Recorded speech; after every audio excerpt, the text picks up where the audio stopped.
Okay, 5, 4, 3, 2, 1. I'm John Miglosh for the Wisconsin DMA and the International Society for Strategic Marketing. And I see somebody showed up. So let's dig in. Okay, we got it's not a big news day today, as far as I could tell. Kanye West visited a McDonald's in Paris and they put up a brass plaque in commemoration, which I thought was funny. But it wasn't worth mentioning, even though I just mentioned it. So, going on. Okay. And Periscope looks peculiar today. I don't know what. I think it may be just because of my screen size. Yeah, that's what it is. Okay, there we go. That's better. Thanks for the hearts. Let's go. Okay, so um, there was this article in the Drum about the success of men's war paint makeup, and and the fun part was that it's aimed aimed primarily at heterosexual cisgendered men. And if you don't know what that is, that means you're regular ordinary men. But you know, like me, I guess, only not probably more metrosexual. The guy who started it, Danny Gray, says he has issues with gender. He doesn't say gender. It says body I got to find it in here. Body dysphoria, and he was just never comfortable in buying makeup. And I admit I'm not comfortable in buying makeup. I did, yeah, body dysmorphic disorder. I'm not exactly sure what that is. It could be a lot of things. Anorexia is somewhat that. So maybe he was worried about his weight or his gender.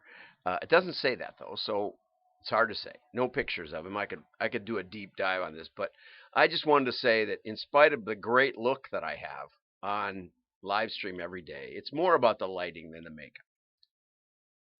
I don't use makeup right now. I have used skincare because we were in the Amway Corporation. We got to platinum and we wanted to use all the products we could. And so for a while I used skincare and it seemed like I don't know, it seemed like it took the wrinkles away or something. But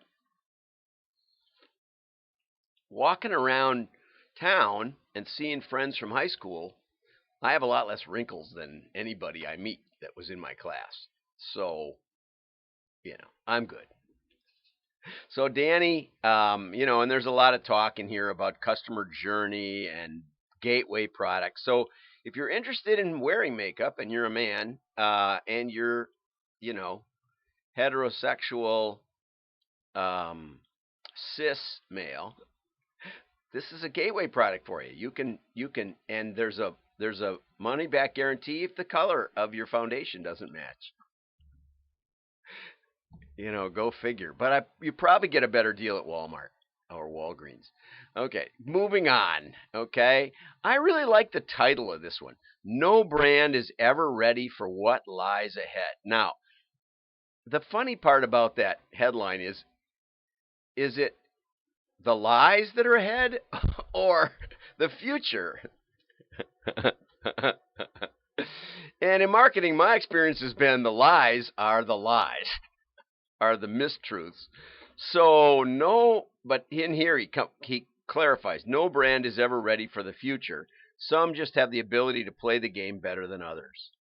And I think there's a lot of truth in that. And I wanted you to, I've talked a lot about the epistemology of marketing, but one of the things we know is that all data is historical.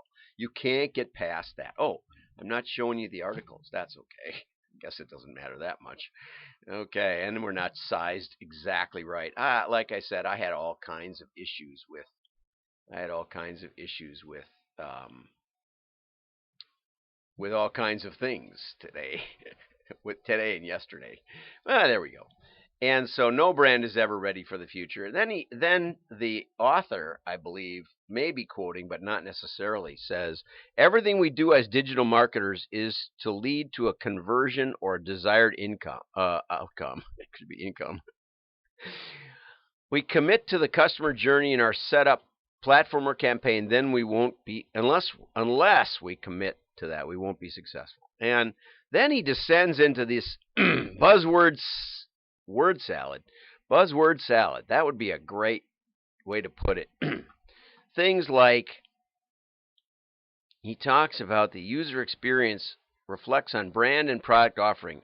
If the two channels, UX and performance, are out of alignment with brand offering or promise, then the digital channels will not work as expected, and subsequently, the great work that can be accomplished will not succeed and become redundant. Now, speaking of redundant, that sentence is gobbledygook. Here's an even better one. Effective account control from an SEM perspective, united with effective content ranking and landing page optimization from an SEO perspective, combine to help navigate both Google and potential customers down to their respective conversion points. Do this well, people will buy. Might be a better way to say it. And so I couldn't make it through the rest of the article. But I did appreciate his headline, which basically says, we don't know the future. And that's true. And on that same note, this article in My Total Retail said that most retailers are overwhelmed with information. And I would say that's the case in every area of life. If you read the book from the 60s, Future Shock by Alvin Toffler, it said that's what was coming. It was coming, and it was coming fast, and we aren't prepared for it. And, I was talking with my daughter the other day about how TV used to turn off around midnight. Just turn off. What's the point in staying up? But not anymore. Now you can stay up 24/7, and you got 150 channels. Even on broadcast TV, you've got 35 or something, 40. When I was a kid, we had 4: ABC, NBC, CBS, and PBS. And they shut off. Maybe 11. I was a kid. Don't know. And we didn't have an antenna rotor. We were talking about this at the funeral the other day, about how our relatives used to come out from Milwaukee because the Packer games were in Madison, and we had a pipe on the antenna. It was along the side of the house, so we could turn the pipe and move the antenna toward Madison. And then somebody be at the front door, and somebody be in front of the TV, and we'd be yelling, good, good, good, good. Whoa, back, back, back, back. Okay, good, good, good, like that. I remember when we got our first antenna rotor, how cool that was. And then they quit playing in Milwaukee, and so we got to see the Packer games no matter what, pretty much. Okay, so, the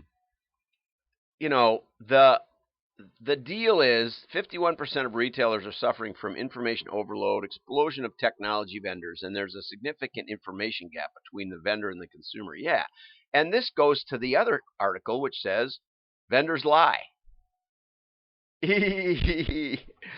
And this guy's from an ERP scalable, and he says the most important feature is scalability, not if it doesn't work.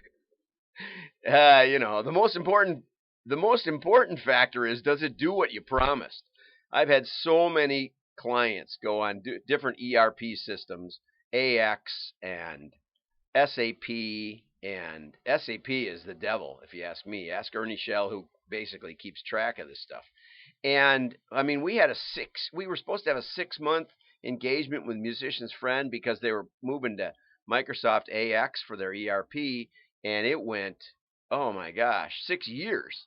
And we kept on a little after that, but it was never the same. They sent us a fraction of the data that we were already using and getting really good variables out of it. And NetSuite is another one that people convert to and think it's going to solve all their problems. I could name probably 6 more with Oracle. There's a couple of them. And Commercialware and Fry. And, there's no panacea. Most of them just don't do what they promise. They'll promise you anything. And so it's down here, it says, one of the first things is scalability. That's probably not. That's probably one of the least important things to worry about, because I've seen, the old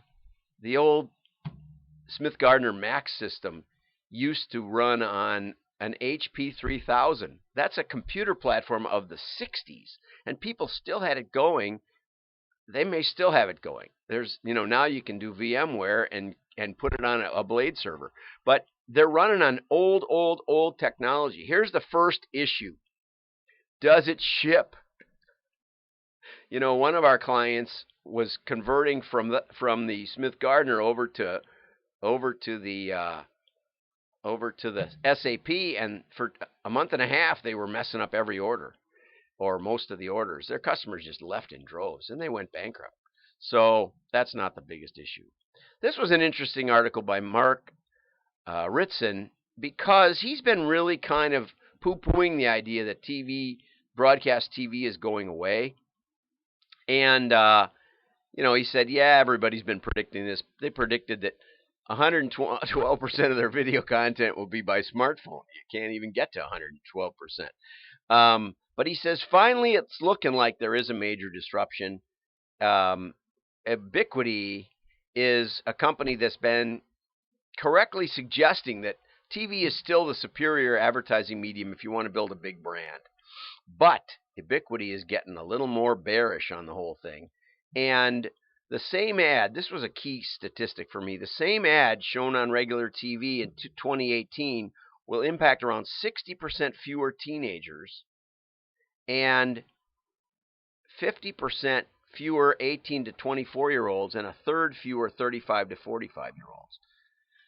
We have a TV, but we really don't watch it. Even when it's on broadcast, I'd rather watch the football games on my computer than watch it, because I can put headphones in and sit in my chair and it's right there in front of me with my bad vision, and I got to wear my reading glasses and watch the TV. Now that I still see the commercials, when I'm getting it off the satellite. Sometimes I don't. So, but Ubiquity still says that TV remains the best option for brands to build mass audiences at scale. And, where it goes from here, boy, it's tough. With the fragmentation, it's just tough to build a mass audience. And it's tough to test. That's the part that I keep emphasizing. It's tough to test. That's a pretty slide. It's tough to test because no digital ad. TV is tough, but it impacts enough people that you can do some good testing. But in digital, no ad has enough impact that an A/B even really gives you very good data. So, we're going to be doing another webinar on why mail, and we're going to be talking about how mail is the best tool for machine learning and AI because high engagement and high attribution. Maybe you don't want to build a brand with it. It'd be tough. But you can figure out what's working and use it to drive TV. And that's one of the case studies that will be presented. So keep an eye out for that. Connect with me on LinkedIn. If you're not, John Miglosh, Wisconsin DMA. I usually post the webinars up there. Have a great day. Like and share. Your friends will think